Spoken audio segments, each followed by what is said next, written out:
नरेंद्र मोदी जो वहाँ के वजीर आज़म हैं, बड़ा हेट मतलब पाया जाता है पाकिस्तानियों की नज़र में, क्या वजह क्या लगती है आपको? तो सर ये नरेंद्र मोदी शायद ये उससे बुरे नरेंद्र मोदी हैं जो हमारे हुक्मरान हैं।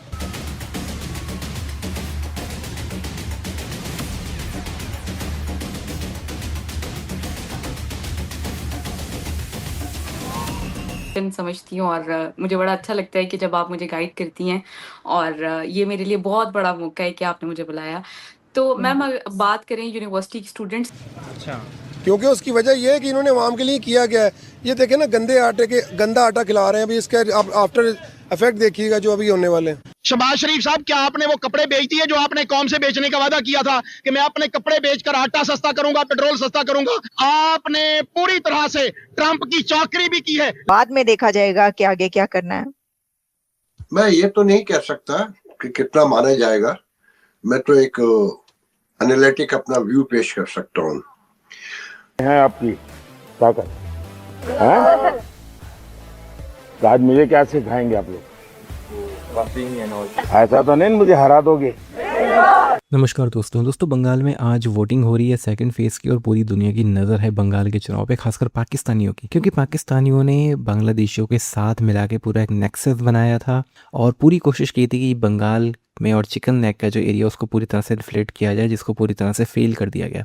अब मोदी जी बहुत ज़ोर शोर से बंगाल में चुनाव का प्रचार कर रहे हैं। अभी वो बच्चों के साथ फुटबॉल खेल रहे थे और जिसे देख के पाकिस्तानी पूरी तरह से शॉक्ड है कि मोदी किस तरह से 75 ईयर्स की उम्र में, 75 साल की उम्र में बच्चों के साथ इस तरह से फुटबॉल खेल रहे हैं, घुल मिल गए हैं। दरअसल वो फुटबॉल नहीं खेल रहे हैं, वो बच्चों को मोटिवेट कर रहे हैं कि भाई आगे फ्यूचर का भी तो देखना है भारत का, और कोई नया मोदी इन्हीं के बीच में से आएगा। दोस्तों, पाकिस्तानी पूरी तरह से कोशिश कर रहे हैं कि भाई किसी तरह से भारत के साथ बातचीत की जाए, भारत के साथ बातचीत हो, और इनको जो पानी के जो इशू शुरू हो चुके हैं, क्योंकि पानी बंद कर दिया भारत ने इनका, और अब इनको लग रहा है कि भाई अगर पानी खुल जाए तो उन्हें काफ़ी होगा, जिसकी वजह से पाकिस्तान में महंगाई बहुत ज़्यादा बढ़ गई है। पानी ना होने की वजह से फसल ख़राब हो रही है। ये सारी चीज़ें अब हो रही है। अब जो ऑपरेशन सिंदूर के बाद जो कंडीशन बनी थी उसमें ये सब हुआ था, जो पहलगाम हमले के बाद। तो आप इस सब के बारे में क्या सोचते हैं कमेंट बॉक्स में ज़रूर लिखिएगा। वीडियो अच्छा लगे तो लाइक करें, शेयर करें, चैनल को सब्सक्राइब करना ना भूलें और बेल आइकन प्रेस कर दें लेटेस्ट नोटिफिकेशन के लिए। आइए आगे बढ़ते हैं इस वीडियो में। नरेंद्र मोदी जो वहाँ के वजीर आज़म हैं, बड़ा हेट मतलब पाया जाता है पाकिस्तानियों की नज़र में, क्या वजह क्या लगती है आपको? तो सर ये नरेंद्र मोदी शायद ये उससे बुरे नरेंद्र मोदी हैं जो हमारे हुक्मरान हैं। अच्छा, क्योंकि उसकी वजह ये है कि इन्होंने आवाम के लिए किया गया है। ये देखें ना, गंदा आटा खिला रहे हैं। अभी इसके आफ्टर इफेक्ट देखिएगा जो अभी होने वाले हैं। 99 यूनिट का बिल मेरे वर्कर बता रहा, अभी उसका 99 यूनिट का बिल 6000 कुछ रुपये आया है। 99 यूनिट का बिल कितना है? 6027 रुपये। ओह माय गॉड, ये कमर्शियल आप बता रहे हैं या रेजिडेंशियल? छोटी सी दुकान जो परचून की है वो कितने कमा लेगा? आज भी फिर हमारा हुक्मरान हमें ये क्यों बताता है कि भारत में गुर्बत बहुत ज्यादा है, वहाँ पे लोग मर रहे हैं, पिस रहे हैं, ये वो, और यही इधर आम आवाम यही सोचती है। यही तो नमक बेच रहे हैं बेचारे, यही तो बेच के आवाम को बता रहे हैं। और क्या है उनसे? भारत भारत भारत भारत इससे तो बेहतर था। मैं कहता हूँ ये पहले एक जैसे सब, ये पूरा खित्ता ही एक रहता।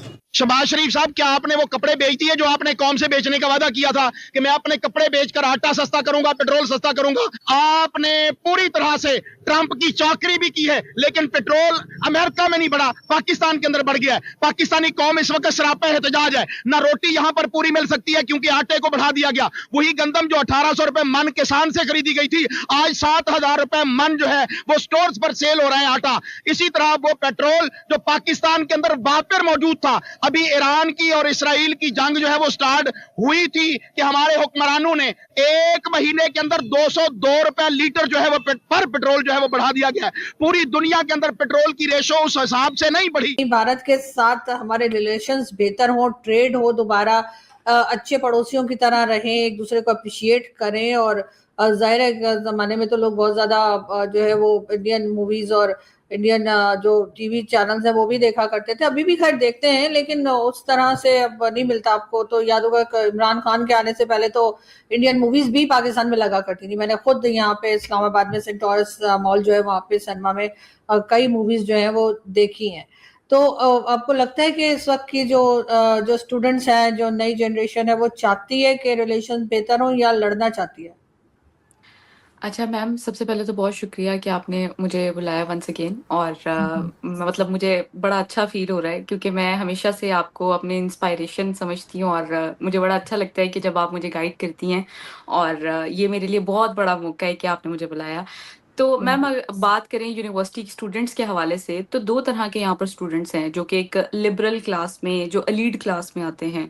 तो अगर हम उनसे जाकर बात कर लें और एक होते हैं कि मीडियोकर क्लास में आते हैं और उससे भी लो क्लास में आते हैं और जिनका माइंडसेट जो है वो रोटी कपड़े मकान और जहाज से आगे नहीं बढ़ता, मुझे ऐसा लगता है। जहाद उनके उनके हवाले से यानी कि उनके जैसे अभी हमने थोड़ी देर पहले प्रोग्राम किया जैसे सर ने मेंशन किया कि मदरसा सिस्टम किस तरह है, वहाँ पर क्या एजुकेशन बच्चों को प्रोवाइड की जा रही है। तो अगर हम पास्ट में बात करें तो बहुत सारे ऐसे स्टूडेंट्स थे जिनको मिसगाइड किया जाता था।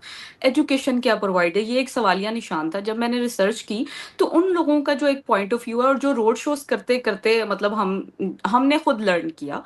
मतलब हम भी पहले जब स्टार्ट किया था तो हमें भी लोगों की ओपिनियन इतनी नहीं पता थी। और जब हमने स्टार्ट किया तो हमें ऐसा फ़ील हुआ कि लोग जो है मतलब इंडिया को मतलब वो एक फैंटेसी समझते हैं कि वो हमारा अज़ली दुश्मन था और है और रहेगा, इस तरह के लोग थे।